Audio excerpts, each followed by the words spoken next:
अरनौद थाना क्षेत्र फतेहगढ़ में एक मजदूर का शव आम के पेड़ पर लटका मिला। सूचना पर पुलिस मौके पर पहुंची और शव को नीचे उतारा। साथ ही शव को अरनौद अस्पताल की मोर्चरी में रखवाया गया है।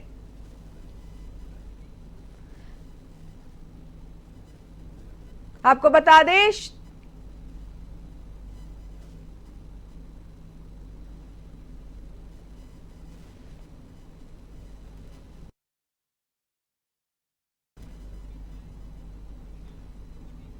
रेवदर के सरनका खेड़ा में दांताई की आर से आ रही स्कूटी में अचानक आग लग गई। घटना के बाद एक्टिवा चालक और उसका साथी ने कूदकर अपनी जान बचाई। आग लगने से गाड़ी पूरी तरीके से जलकर खाक हो गई है। तो हादसा सरनका खेड़ा के आगे खेतों के सामने हुआ। घटना की सूचना मिलते ही मौके पर पहुंचे किसानों और राहगीरों ने आग बुझाने के लिए प्रयास किए, मगर आग इतनी भीषण थी कि स्कूटी जलकर खाक हो गई।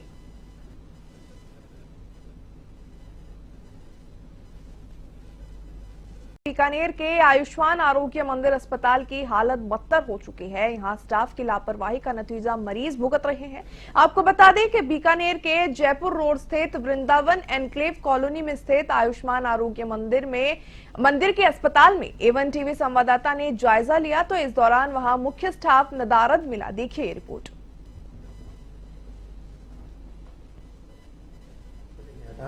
बच्चे की समय लग गई थी दिखाने के लिए, तो वहाँ पर स्टाफ मुझे कोई नहीं मिला। कोई स्टाफ नहीं था? कोई स्टाफ नहीं था। डिस्पेंसरी खुली थी? हाँ, डिस्पेंसरी खुली थी। एक बच्ची बैठती है जो मात्र जांच कुछ करती नहीं है, पूछती है कि आप क्या है, दवाई खुद दे देती है। वो उसको पट्टी उट्टी कुछ करना आता नहीं है। वो क्या डॉक्टर थोड़ी थी? ना कोई डॉक्टर है, ना कोई पर्ची बनाने वाला है। अच्छा, एक फॉर्मेलिटी के तौर पर कोई स्टाफ उठा रखा जो शायद अनजान है। वो डिस्पेंसरी संबंधित कोई जानकारी नहीं रखते हैं। कुछ समय पहले मुख्यमंत्री भजनलाल शर्मा से किसानों के संवाद कार्यक्रम के दौरान प्रदेश की मंडियों में हो रही अव्यवस्थाओं को लेकर शिकायतें की गई थी। इसको लेकर एवन टीवी के वरिष्ठ संवाददाता के सिंह ने कृषि विपणन बोर्ड के डायरेक्टर राजेश चौहान से खास बातचीत की। उन्होंने बताया कि 170 कृषि उपज मंडियों में सर्वे होगा, अतिक्रमण हटेगा और अनाज के साथ पेस्टिसाइड बेचने वालों पर भी सख्त कार्रवाई होगी। अगर कोई नियमों का उल्लंघन करता है तो उसके मुख्य रूप से लाइसेंस रद्द किया जाएगा और अन्य कार्रवाई को अंजाम दिया जाएगा। राजस्थान में तमाम तरह की कृषि मंडियां हैं, कई प्रकार कई वर्ग की मंडियां हैं और इन्हीं मंडियों की अलग अलग तरह के नियम कायदे भी बने हुए हैं। इस वक्त हमारे साथ मौजूद हैं इन्हीं सब पर चर्चा करने के लिए राजस्थान कृषि विपणन बोर्ड के डायरेक्टर हैं राजेश चौहान जी। बात करते हैं। सर, जो राजस्थान सरकार के जो पैरामीटर्स बने हुए हैं, उन पैरामीटर्स में मंडियां सेट नहीं बैठती, उनको लेके क्या कहेंगे? नमस्कार जी। राजस्थान में हमारे 10 डिवीजन हैं कृषि विपणन विभाग की हैसियत से, और उन 10 डिवीजन में हमारी 173 कृषि मंडियां हैं जहां पे कृषि जिन्सों का व्यापार होता है। किसान वहां पे अपनी जिन्स लाते हैं, अलग अलग दलहन तिलहन जो भी कमोडिटीज है, और वहाँ पे उनको उचित मूल्य पे बेच के और फिर जाते हैं और मंडी के माध्यम से उनको विभिन्न प्रकार की उन जिन्सों को बेचने के लिए बेसिक सुविधाएं उपलब्ध कराते हैं। क्या ये माने कि व्यापारी कोई पेस्टिसाइड अनाज के साथ बेच सकता है?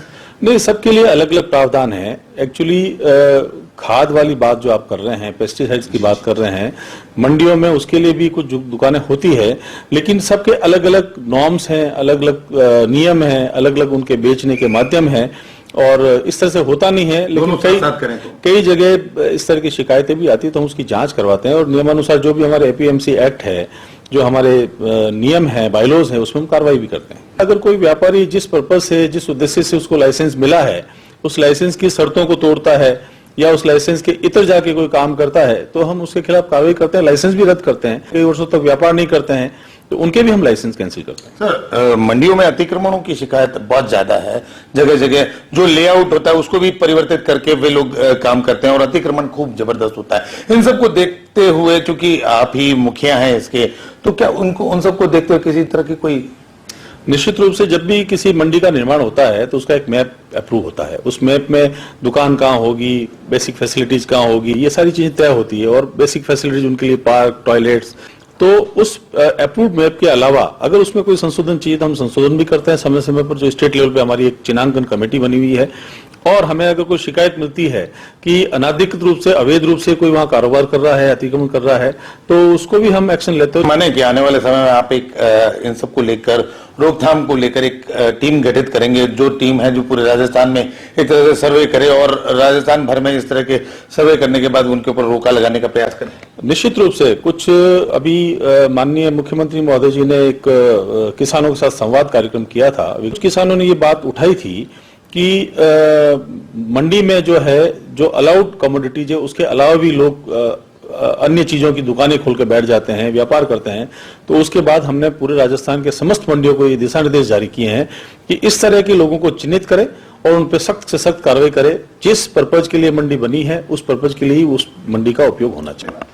तो ये थे राजेश चौहान, जो कृषि विपणन मंडी जो बोर्ड है उनके डायरेक्टर हैं, और उन्होंने सीधे तौर पर कहा अतिक्रमण मंडियों में, पूरे राजस्थान भर की मंडियों में अतिक्रमण जहां हो रहा है या हुआ है, उन सबको एक तरह से सर्वे करवाया जाएगा। वहीं अगर हम बात करें जो लेआउट, जो पोजीशन है, उस लेआउट पोजीशन में किसी ने बदलाव किया है तो उनके ऊपर भी निश्चित रूप से आने वाले समय में कार्रवाई होगी।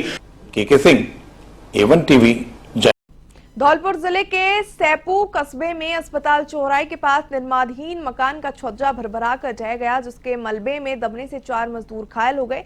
घायलों को मलबे से रेस्क्यू कर सैपू के सरकारी अस्पताल भर्ती कराया गया, जिनमें से 3 मजदूरों की गंभीर हालत होने पर चिकित्सकों ने उन्हें प्राथमिक उपचार देने के बाद जिला अस्पताल रेफर किया।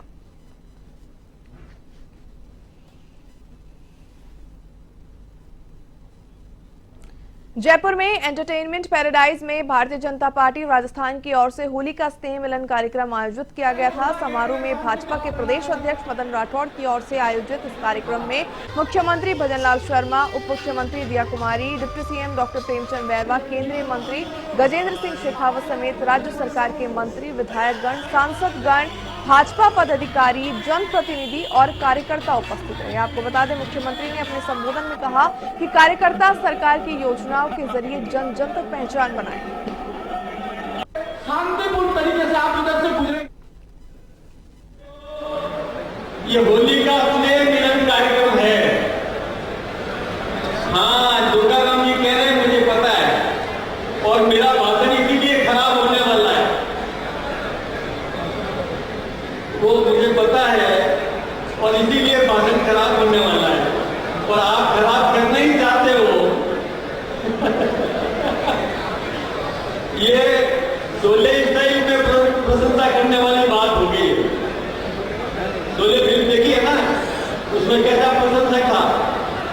तो मैं आज, वैसे तो आमोद प्रमोद का कार्यक्रम है और होली का स्नेह मिलन है। ये होली का ये पखवाड़ा और पूरे राजस्थान में खुशियों से मनाया जाता है, और जीवन में कभी किसी के साथ भूले भटके किसी प्रकार का गिला शिकवा हो गया हो तो उसको मिटाने का भी ये स्वर्णिम अवसर है। इसका पूरा उपयोग हम सबको लेना चाहिए, और इस मौके पर जिनसे भी कभी किसी भी प्रकार की कोई छोटी मोटी बात हो गई है तो गिला शिकवा दूर करने में हम सब और इसका उपयोग करें। सभी ने एक साथ मिलकर मनाई, और बहुत ही आपने देखा कि हमारी जो रीढ़ की हड्डी है, हमारे जो मजबूती है पार्टी की, वो हमारे कार्यकर्ता हर जीत का मैं उनको श्रेय देती हूँ। बहुत मेहनत करते हैं, हर बार मेहनत करते हैं, और ऐसे ही देखा आपने कि हर कार्यकर्ता यहाँ आया है पूरे प्रदेश भर से, दूर दूर से। तो बहुत ही अच्छा समारोह हुआ, कार्यक्रम। मदन जी राठौड़ जो सभी हमारे मंडल स्तर के कार्यकर्ताओं से लेकर मंत्री और हमारे मुख्यमंत्री जी को यहाँ एक जगह होली मिलन समारोह किया, और इस होली मिलन समारोह में हमारे सभी कार्यकर्ता जो रात दिन हमारी पार्टी के लिए, हमारे कार्यकर्ताओं सहित सभी जन सेवा का काम करते हैं, और पार्टी के परिवार को हम एक समरसता से, एक भाव से यहाँ एकत्रित होकर और एक होली का ये पावन पर्व स्नेह मिलन समारोह रखा गया। मैं माननीय हमारे प्रदेश अध्यक्ष जी को बहुत बहुत धन्यवाद, बहुत बहुत अभिनंदन करना चाहता हूँ। मैं आपको कहना चाहता हूँ, हमको 3 महीने हुए हैं, हमको 3 महीने हुए हैं, हर महीने हम उसकी मॉनिटरिंग करते हैं, और आपको विश्वास होगा 35 लाख करोड़ के MOU हुए थे, पहली तिमाही में 3 लाख जमीन पर आ गए।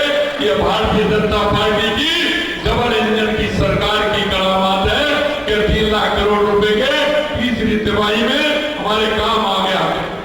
यही नहीं, आपने देखा होगा पानी की मैं बात करूं तो राजस्थान के अंदर सबसे आवश्यकता पानी की है। उस पानी के क्षेत्र में हमारी सरकार ने काम किया है, चाहे हमारी आरसीबी की योजना हो, चाहे हमारे